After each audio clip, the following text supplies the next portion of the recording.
მუშათა უფლებების დასაცავად ბათუმში მშვიდობიანი აქცია გაიმართა. მსვლელობა, რომელიც ბათუმის სახელმწიფო უნივერსიტეტის ეზოდან დაიწყო, ბათუმის სამკერვალო ქარხანასთან დასრულდა. აქციის მონაწილეთა მთავარი მოთხოვნა დასაქმებულთა უფლებების დაცვა და შრომითი ინსპექციის შექმნა იყო. დღეს გახლავთ შრომის საერთაშორისო დღეს, სიმბოლურად ჩვენ გადმოვედით ბათუმის სამკერვალო ფაბრიკასთან. ეს წარმოადგენს სახეს აჭარაში არსებული საწარმოების ყოველდღურად ხდება აქ დასაქმებული ადამიანთა ექსპლუატაცია. გაწეულ მომსახურებაზე არის არაადეკვატური, არასამართლიანი განაზღაურება, დაახლოებით საშუალოდ 200 ლარიანი.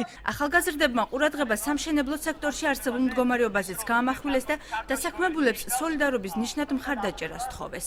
შესაძლებელია ვისაუბროთ სამშენებლო კომპანიებს დასაქმებულ ადამიანებზე, რომლებსაც არ აქვს უსაფრთხო შრომის პირობები, წლიდან წლამდე უამრავი მუშა გარდაიცვალა.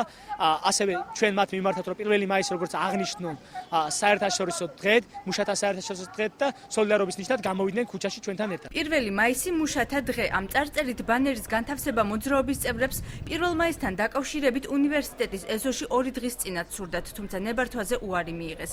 ღონისძიება არ იყო სტუდენტური თვითმმართველობის მიერ ორგანიზებული.